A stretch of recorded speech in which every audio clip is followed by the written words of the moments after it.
여러분 안녕하십니까? 아침의 광장 박은정입니다. 3년 만에 맞은 사회적 거리두기 없는 설 연휴 어떻게 보내셨는지요? 오랜만에 온 가족이 한자리에 모여 이야기꽃을 피우고 훌쩍 자란 아이들 모습에 놀라워하고 그렇게 3년 만에 느껴보는 서울다운 설을 보냈다는 분들 계실 텐데요. 그런가 하면 명절을 재충전 시간으로 삼아서 친척집 방문 대신에 해외여행을 가거나 캠핑을 즐긴 분들도 계실 겁니다. 물론 연휴 마지막 날 불어닥친 한파에 귀가를 서둘렀던 분들도 계실 텐데요. 그렇게 나흘간의 연휴를 보내고 다시 일상으로 돌아왔습니다. 아직 피로가 가시지 않았다면 모쪼록 따뜻한 차 한 잔이나 가벼운 스트레칭 등으로 연휴 기간 쌓인 피로 덜어내시고요. 아쉬운 만큼 더 반갑고 즐거운 다음 명절을 기약하면서 이 가벼운 마음으로 기분 좋게 오늘 하루 시작해 보시면 어떨까 싶습니다. 1월 25일 수요일 아침의 광장, 올겨울 들어서 가장 추운 출근길일 것 같은데요. 이 시각 교통 상황과 날씨 듣겠습니다. 윤가영 리포터. 네, 먼저 고속도로입니다. 중부내륙고속도로 현풍 방향으로 화원 옥포나들목 목간 18.4km 지점입니다. 갓길 쪽으로 화물차 2대가 고장으로 정차 중이고요. 경부고속도로 서울 방향으로도 고장차 제보가 있습니다. 북구미 하이패스 부근 176km 지점 갓길 쪽으로 화물차 고장으로 정차 중입니다. 이어서 시내도로입니다. 시내도로 위쪽으로도 고장차가 곳곳으로 있습니다. 겨울철 차량 점검 잊지 마시고 꼭 해주시는 것이 좋겠습니다. 달구발대로 강창교에서 신당내거리 방향으로 신당내거리 50m 못 간 지점 3차로 쪽으로 승용차 고장으로 정차 중이고요. 북비산로는 평리내거리에서 북비산내거리 방향으로 군위약국 건너 2차로 쪽입니다. 사고 차량이 정차 중입니다. 달구발대로는 방곡의 내거리에서 반월당 내거리 방향으로 방곡의 내거리 교차로 중간 지점입니다. 4차로 쪽에 크레인 차량이 고장으로 정차 중입니다. 마지막으로 날씨입니다. 연휴가 끝난 오늘 아침은 한파가 절정입니다. 영하 50도의 북극 한기가 남하하면서 오늘 대구 경북은 낮 최고 기온도 영하권에 머무르겠습니다. 바람도 강하게 불고 있는데요. 체감온도는 기온보다 10도가량 더 낮아 춥겠습니다. 가급적 외출을 자제하시고 건강관리와 보일러 동파에 주의를 기울이셔야겠습니다. 현재 대구의 기온은 영하 13.6도, 습도는 38%입니다. 지금까지 윤가영이었습니다. 지역 시사정보 프로그램의 중심 KBS 대구 제일라디오 아침의 광장을 듣고 계십니다.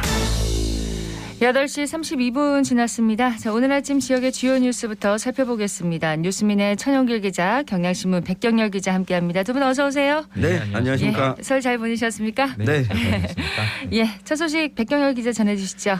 네, 지금도 밖에 바람이 많이 불고 있는데요. 설 연휴 동안 있었던 우리 지역의 주요 사건 사고 좀 볼까 합니다. 주로 어제 있었던 그 강풍 관련 사건 좀 볼까 하는데요. 바람이 강하게 불었죠? 네, 설 연휴 마지막 날인 어제 대구와 경북 지역에서 한파와 강풍으로 크고 작은 피해가 좀 잇따랐습니다. 하지만 다행히 인명 피해는 없었는데요. 어제 오후 5시 기준으로 그 소방 당국이 강풍 관련 출동 건수를 이제 집계를 했는데 네. 대구에서 36건이 접수가 됐고요. 경북의 경우에는 오후 9시까지 집계 기준이 있는데요. 모두 53건이 접수가 됐습니다. 대구에서는 먼저 오후 1시 12분쯤에 그 중구 향촌동에서 강풍에 상가 건물 간판이 떨어지는 일이 있었고 4분쯤 뒤에는 달서구 호산동에서 바람에 세차장 구조물이 좀 흔들린다는 신고도 들어왔습니다. 그리고 오전에는 그 중구 대봉동에서 바람에 한 상가 건물의 전면 유리가 또 깨지는 일이 있었고요. 이야, 유리까지 깨졌군요. 그렇습니다. 또 오전 10시 10분쯤에는 달서구 본동의 공사장에서 펜스가 떨어져 나갔고 오전 7시쯤에는 수성구 황금동에 있는 한 터널 입구 앞에 있는 인도로 나무가 쓰러지는 일도 있었습니다. 경풍에서는 괜찮았습니까? 경북에서도 강풍 피해가 컸습니다. 도로교통 표지판 또는 플래카드가 이제 낙하할 위험이 있다.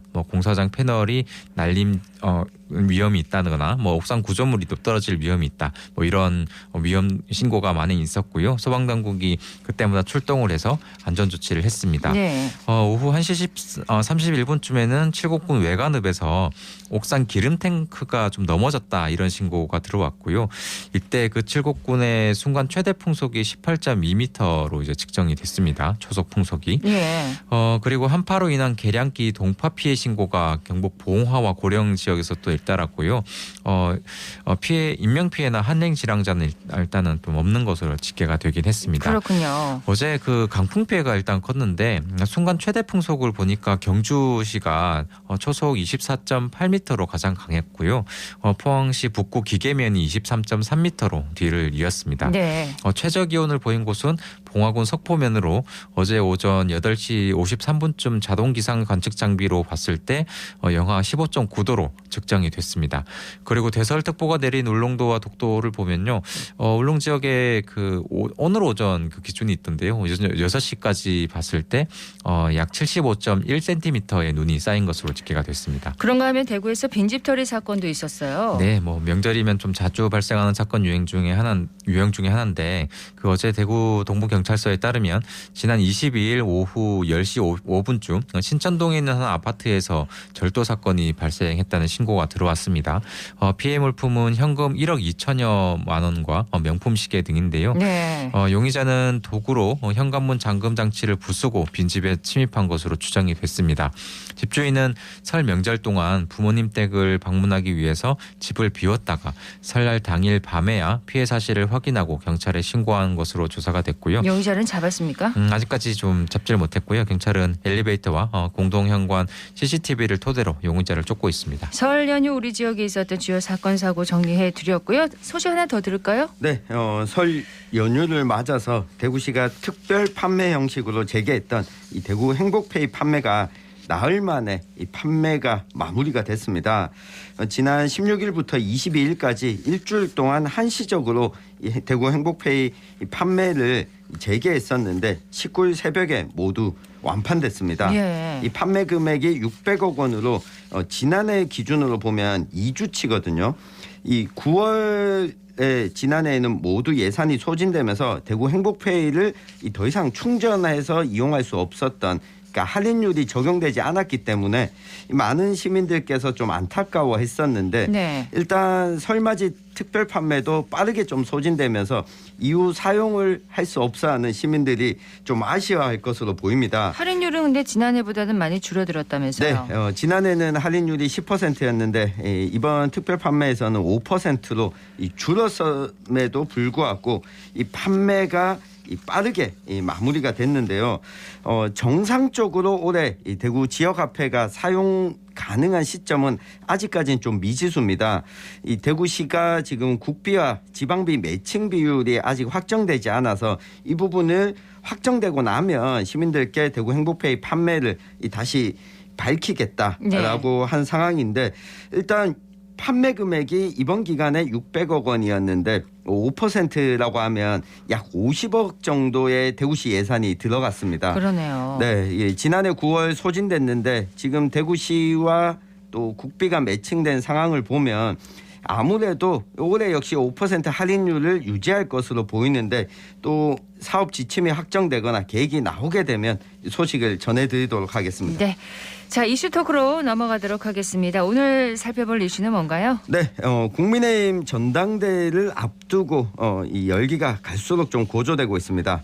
이번 전당대회가 당원 투표 100%로 치러지면서 이 최대 지지 기반인 이 대구 경북의 당심을 잡기 위한 이 경쟁이 치열해지고 있는데, 이번 국민의힘 전당대회 구도와 또 관전 포인트 한번 짚어보겠습니다. 자, 경선 후보들이 잇따라 대구 경북을 방문하고 있습니다. 지역 민심에 전국적인 관심이 지금 쏠리고 있어요. 네, 이번 전당대회는 당원 투표 100%로 좀 치러집니다. 그래서 이른바 보수 텃밭, 보수 심장으로 불리는 대구 경북 TK 민심의 당권 주자들의 좀 사활을 거는 좀 분위기가 팽배한데요. 그렇습니다. 대구 경북을 포함한 영남권에 지금 40%의 책임 당원이 있기 때문입니다.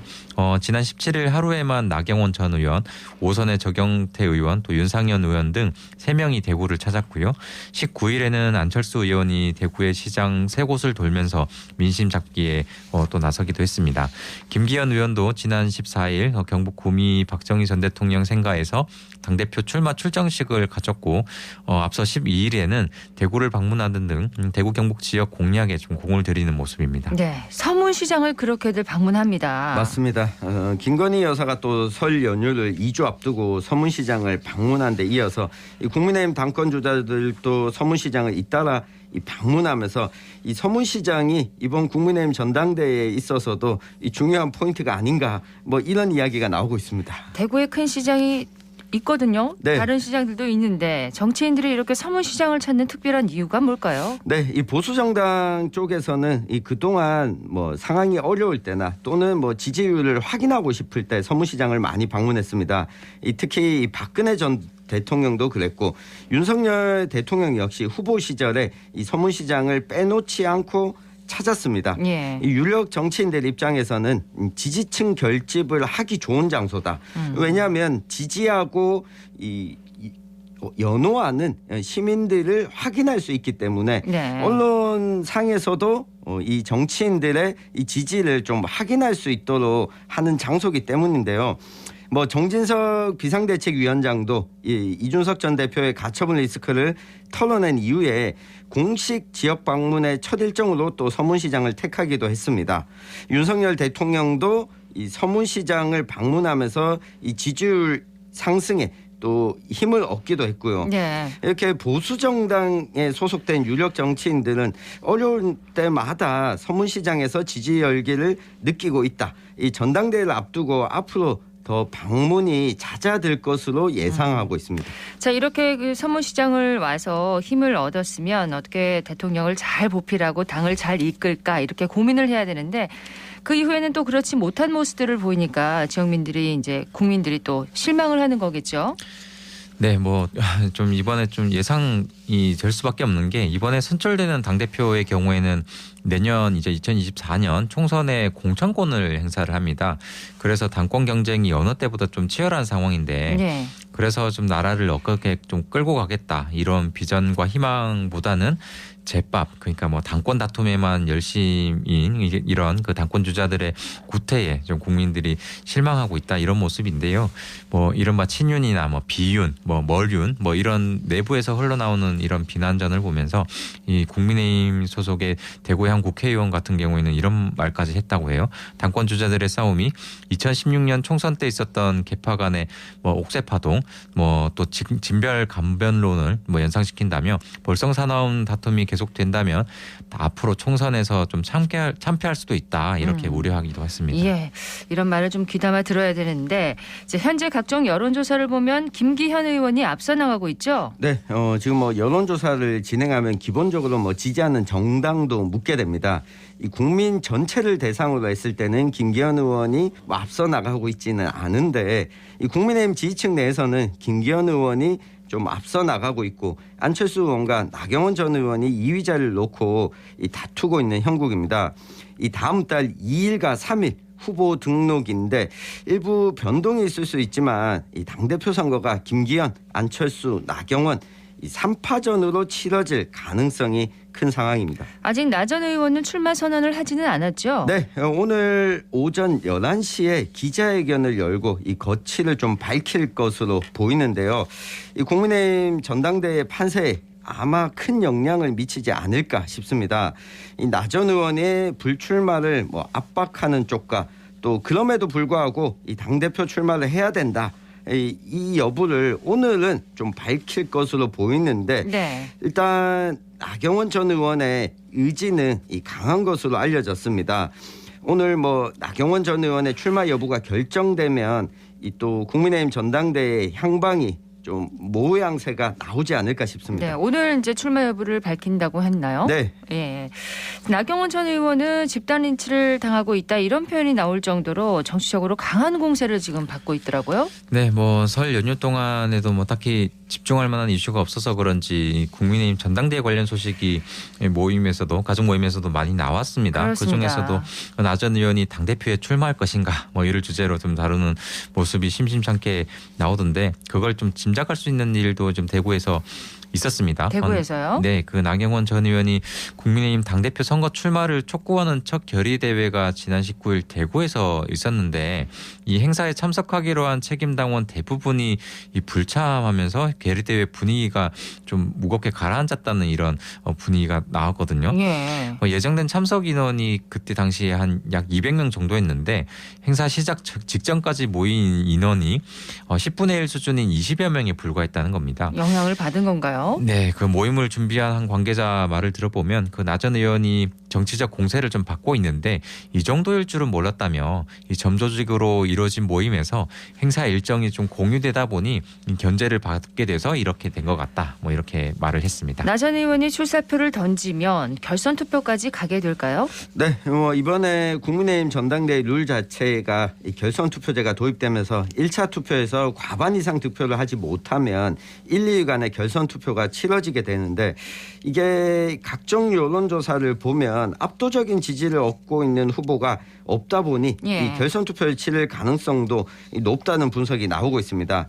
이 결선 투표를 치르면 친윤과 이 비윤 표심이 각각 결집하면서 승부가 좀 갈리지 않겠냐 이렇게 예상하고 있습니다. 그러면 결선 투표까지 가게 되면 누구에게 어떻게 유리하게 작용하게 되는 걸까요? 네, 아무래도 1위와 2위 누가 되느냐가 가장 중요한데요. 예, 지금 안철수 의원 지지율이 여론조사에서는 상당히 또 올라가고 있는데 이렇게 되면 이 당심 100%로 뽑는 선거에서는 만약 이 나경원 전 의원이 1, 2위 안에 들어가게 되면 좀 유리하지 않겠냐. 네. 이 상대적으로 이 또 김기현, 안철수 두 후보가 이 결선 투표에 오르게 되면 이 비윤계의 표심을 한꺼번에 받아서 안철수 의원도 가능성이 있지 않느냐 이런 관측이 나오고 있습니다. 때문에 김기현 의원 쪽에서는 1차 투표에서 이 과반 이상 득표로 이 승리하는 것을 목표로 하고 있습니다. 나경원 전 의원과 안철수 의원의 연대 가능성도 제기되고 있더라고요. 네, 뭐 그럴 가능성은 아직까지 남아 있는 것으로 보여집니다. 안철수 의원은 그 지난 19일 대구 서문시장을 방문한 자리에서 윤상현 의원과 나경원 전 의원 등 그 수도권 후보 간의 연대 가능성도 좀 배제하지 않았습니다. 안 의원은 그 이번 전당대회를 통해서 내년 총선을 준비하는 전열을 짜게 되는데 수도권 중심으로 대응을 해야만 수도권에서 이길 수 있다며 그런 뜻에서 저나 그러니까 안철수 의원이나 네. 윤상현 의원 또 그 나경원 전 의원의 생각을 공유하고 있는 지점이 있다 이렇게 답을 했거든요. 나 전 의원을 돕는 박종희 전 의원도 한 언론과의 인터뷰에서 수도권 필승용 등 그 이런 가치나 방향에 대한 연대는 가능하다고 언급했습니다. 연대 가능성을 얘기했군요. 네. 자, 유승민 전 의원의 출마 여부에도 관심이 모아지고 있습니다. 네, 유승민 전 의원은 뭐 대구 지역구 출신이기도 하고요. 작년 말까지만 해도 이 비윤계의 대표 주자로 이 관심을 모았었는데 이 최근에 나경원 전 의원이 좀 급부상하면서 존재감이 옅어졌다라고 하는 평가가 나오고 있습니다. 제가 소위 말하는 친윤계 이 의원에게 출마 여부를 명절 때 좀 물어봤었는데 예. 아직까지 잘 모르겠다. 아직까지는. 결정적인 판단은 본인이 하기 때문에 네. 2월 2일과 3일 이 당대표 후보 등록일까지도 이 판단이 서지 않을 수도 있다. 이야기를 했거든요. 네. 결국 오늘 나경원 전 의원의 거취에 따라서 유승민 전 의원의 입장도 좀 정해지지 않을까 예상이 됩니다. 자, 국민의힘 당권 경쟁 TK 당심은 어디로 갈까요? 국민의힘 당대표 선출 일정을 다시 한번 간단하게 좀 정리를 해주세요. 네, 국민의힘은 3.8 전당대회 예비경선 그러니까 컷오프가 이루어지는 예비경선을 다음 달 10일쯤 치릅니다. 본경선의 경우에는 50% 이상 득표한 후보가 없을 경우에는 결선 투표는 3월 10일에서 11일 사이 온라인 투표 시스템과 ARS 자동응답 시스템을 통해서 치르게 됩니다. 결선 투표까지 가면 3월까지 이어지는군요. 그렇습니다. 예, 뉴스민의 천영길 기자, 경향신문 백경열 기자였습니다. 두 분 고맙습니다. 네, 고맙습니다. 감사합니다.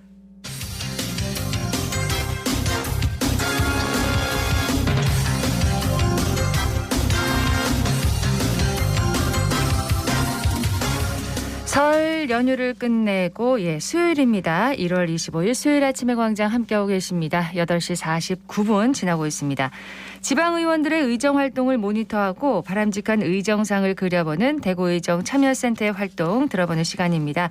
대구의정 참여센터의 백경록 운영위원장 연결되어 있습니다. 안녕하십니까? 네, 안녕하십니까. 예, 오늘 첫 소식은 뭔가요? 지난해 말 대구 중구의 여성 의원들이 구청 공무원을 경찰에 고소한 내용 아는 분들이 많으실 건데요. 당시 중구의회 의원들은 구청 직원 A씨가 예산 삭감 불만으로 의회 회의실에서 욕설과 모욕적 언사로 소란을 피웠는데 예산 삭감에 동의한 의원 중 여성 의원 3명만을 목표적으로 한 계획적인 범법 행위라고 주장했습니다. 이 사건 관련해서 여러 가지 폭로가 이어지고 있습니다. 관련 소식 전해드리겠습니다. 여러 가지 폭로가 이어지고 있다. 어떤 폭로인가요? 고소 이후 1월 초에 고소에 참여했던 A 의원에 대한 불법 증축 건물과 중구 도심재생문화재단 부정수급 연루 의혹 관련 기사가 연달아 등장했는데요. A 의원이 13제곱미터 규모 불법 증축을 했다는 내용과 중구문화재단 사업에 청년 B씨가 부정수급했는데 친인척 사이라는 겁니다. 네. 하지만 불법 증축 건물 관련해서 A 의원의 소유가 아니라 임차인이었고 이미 철거가 완료되었다는 점에서 오히려 보복설이 나오고 있습니다. 특히 중구문화재단 부정수급 연루 의혹에서는 B씨 사업 계획서에 A 의원의 이메일, 연락처, 계좌번호 등이 있다고 A 의원 연루설이 나왔는데요. 하지만 오히려 민감한 개인정보가 고스란히 유출된 것과 관련해 사업 주체인 중구문화재단의 개인정보보호법 위반 책임론도 일고 있습니다. 그렇군요. 중구 도심재생문화재단의 개인정보 보호법 위반은 어떤 내용인가요? B씨가 부정수급했다고 알려진 공예 주얼리 산업의 콜라보 사업의 책임 주체가 중구문화재단이기 때문입니다. 중구문화재단은 담당 사업에 대한 개인정보 보호 책임이 있습니다. 네. 현행 개인정보보호법은 안정성 확보에 필요한 조치를 하지 않아 개인정보를 분실, 도난, 유출, 위조, 변조 또는 훼손당한 자는 2년 이하의 징역 또는 2천만 원 이하의 벌금이 처하게 되어 있습니다. 중구문화재단 이사장은 당연직으로 유규하 중구청장입니다. 중구문화재단은 개인정보 유출 관련해서 유출 경로를 전혀 모른다고 답하고 있습니다. 네. 다음 내용은요? 이번에는 고소 사건과 관련이 없는 중구 의원에 대한 의혹 내용입니다. 대구 중구청이 개업 후 20일도 안 된 디자인 회사의 관금 용역을 몰아주고 있어 유착 의혹이 제기되고 있는데요. 기존 거래업체 대표는 지난해 6월 당선된 중구의회 지방의원으로 알려져 있습니다. 디자인 회사 A사는 대구 중구 지역 주소로 작년 6월 15일 설립 사업자 등록증을 발급받았는데요. 그리고 20일 지나지 않은 7월 4일 대구 중구청으로부터 불법 주정차 단속 계고장 제작으로 120만 원 관금 용역을 수주받았습니다. 네. 이후 예비군 훈련장, 구정 홍보물 교체, 가을 여행, 공연 LED 배너 구입, 도심 순환형 투어버스 승강장 안내판 철거 용역 시행 등 다양한 관금 용역을 수주받았습니다. 동사무소에서도 신축 청사 안내 사인 제작으로 390만 원 용역을 수주받았고 중구의회에서도 의회 방문 기념품으로 약 300만 원 용역을 수주받았습니다. 수의 계약으로 확인된 총 금액만 1,400만 원입니다. 네. 정리해보자면 이제 신생업체가 관급 용역을 수주받은 건 쉬운 일이 아니지만 그렇다고 법적 문제가 있다고 단정하기는 어려울 것 같은데 다른 내용이 있을까요? 중구에서 광고업을 하고 있는 대표에게 물어보니 이런 경우 대부분 기존 회사가 다른 사업자를 냈을 경우 가능하다고 합니다. 중구청으로부터 원래 불법 주전차 단속 경고장 제작 관금 용역을 수주했다는 회사는 C사인데요. 네. 작년 6월 2일 불법 주정차 단속 과태료 부과 고의지서 제작으로 320만 원을 3월 4일에도 160만 원을 수주했습니다. 물론 다양한 관금 용역을 중구청으로 수주받고 있었는데요. 2017년 5월부터 2022년 6월까지 확인된 거래 금액만 3억 원이 넘습니다. 네. 하지만 C사는 22년 7월부터 중구청 관금 용역에서 사라졌는데요. 사라진 C사가 다시 중구청 관련해서 나타난 건 지난해 12월 말 대구 중구의 겸직 신고 현황입니다. 올해부터 지방의회 의원 겸직 신고가 의무사항인데요. 이 겸직 신고에 중구의회 D 의원이 대표로 나타나 있습니다.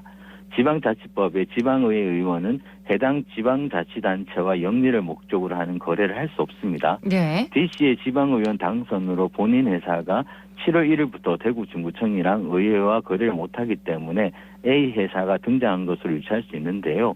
문제는 신생업체 A사가 제공한 중구청 납품 고지서에 A 회사명은 없고 C사 회사명과 관련 납품 내용이 표기된 사실이 알려진 겁니다. 네. 거래를 진행한 공무원이 C사가 납품했다라는 것을 충분히 알고 있다고 추측 가능한 대목입니다. 자, 그래도 법적으로는 다른 업체가 납품한 건데 법적으로 문제가 있는 건가요? 여기에 더해 A 회사 사업자 주소에는 상호도 없고 문도 잠겨져 있는 게 확인되었습니다.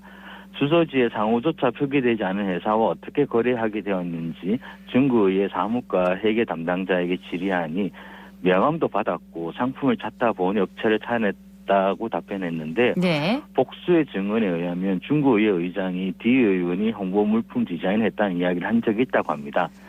대통령령으로 정한 지방의회 행동 강령은 의원이 자기의 부당한 이익을 위하여 다른 공직자의 공정한 직무 수행을 해치는 알선 청탁을 해서는 안 된다고 규정하고 있습니다. 또 대구교통공사 고문 변호사인 김영민 변호사는 사업자가 다른 게 중요한 게 아니고 실체적 진실이 중요하다. 지방의원과 공무원 둘 다 입법 실시를 무력화시켰다고 지적했습니다. 네. 자, 중구의원에 대한 의혹 내용을 좀 정리를 해주셨는데 법적 조사가 좀 필요해 보입니다. 이 내용을 전체적으로 정리하면 어떻게 봐야 할까요? 지방의회를 잘 알고 있는 분들도 요즘 중구청과 중구의회 왜 이래라고 합니다. 경찰 고소에 의원 근무 불법 중축 이런 위반 의혹 등 이렇게 결론이 어떻게 나오냐면 네. 지방의회 무용론이 나옵니다. 사실 시민들이 가장 경계해야 할 대목이 이 내용입니다. 집행부가 선호하고 듣고 싶은 말이 지방의회 무용론이거든요. 단정할 수는 없지만 나오는 의혹들의 출처는 집행부 공무원이 아니면 알 수 없는 내용들이 많이 있습니다. 그렇죠. 그리고 이 모든 사건의 출발 시점은 중구의 의원들이 중구청의 이인성 기념관 관련 예산을 삭감한 부분에서 출발한 겁니다. 이인성 기념관 관련해서는 관련 조례도 없고 관련 예산도 없는데 중구청이 밀어붙이기를 하고 있는 거거든요. 네. 이 사실을 기억하고 나머지 사건들을 살펴보는 종합적 시각이 필요할 것 같습니다. 대구이정 참여센터의 백경록 운영위원장이었습니다. 고맙습니다. 네, 감사합니다. 네, 한파가 계속되고 있습니다. 대구와 경북 지역은 대체로 맑겠고요. 낮 기온은 영하 5도에서 0도 분포로 바람이 강하게 불어서 어제만큼 춥겠습니다. 아침의 광장 오늘 순서 여기까지입니다. 박은정이었습니다. 고맙습니다.